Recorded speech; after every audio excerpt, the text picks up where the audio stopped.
کرو اور ماں باپ کے ساتھ بھلائی کرتے رہو۔ اگر ان میں سے ایک یا دونوں تمہارے سامنے بڑھاپے کو پہنچ جائیں تو ان کو اف تک نہ کہنا اور نہ انہیں جھڑکنا، اور ان سے بات ادب کے ساتھ کرنا، اور عجز و نیاز سے ان کے آگے جھکے رہو اور ان کے حق میں دعا کرو کہ اے پروردگار، جیسا انہوں نے مجھے بچپن میں شفقت سے پرورش کیا ہے تو بھی ان کے حال پر رحمت فرما۔ جو کچھ تمہارے دلوں میں ہے تمہارا پروردگار اس سے بخوبی واقف ہے۔ اگر تم نیک ہوگے تو وہ رجوع لانے والوں کو بخش دینے والا ہے۔ اور رشتہ داروں اور محتاجوں اور مسافروں کو ان کا حق ادا کرو، اور فضول خرچی سے مال نہ اڑاؤ کہ فضول خرچی کرنے والے تو شیطان کے بھائی ہیں، اور شیطان اپنے پروردگار کی نعمتوں کا کفران کرنے والا یعنی ناشکرا ہے۔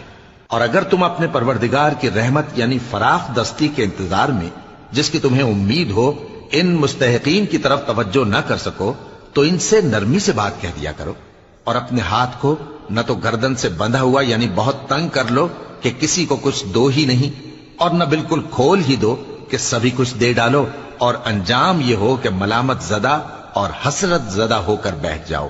بے شک تمہارا پروردگار جس کی روزی چاہتا ہے فراخ کر دیتا ہے، اور جس کی روزی چاہتا ہے تنگ کر دیتا ہے۔ وہ اپنے بندوں سے خبردار ہے اور ان کو دیکھ رہا ہے۔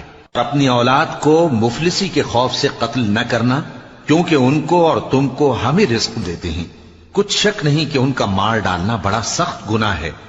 اور زنا کے پاس بھی نہ جانا کہ وہ بے حیائی ہے اور بری راہ ہے۔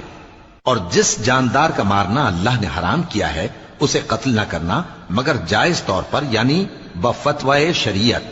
اور جو شخص ظلم سے قتل کیا جائے ہم نے اس کے وارث کو اختیار دیا ہے کہ ظالم قاتل سے بدلہ لے، تو اس کو چاہیے کہ قتل کے قصاص میں زیادتی نہ کرے کہ وہ منصور و فتح یاب ہے۔ اور یتیم کے مال کے پاس بھی نہ پھٹکنا مگر ایسے طریق سے کہ بہت بہتر ہو، یہاں تک کہ وہ جوانی کو پہنچ جائے۔ اور عہد کو پورا کرو کہ عہد کے بارے میں ضرور پرسش ہوگی، اور جب کوئی چیز ناپ کر دینے لگو تو پیمانہ پورا بھرا کرو، اور جب تول کر دو تو ترازو سیدھی رکھ کر تولا کرو۔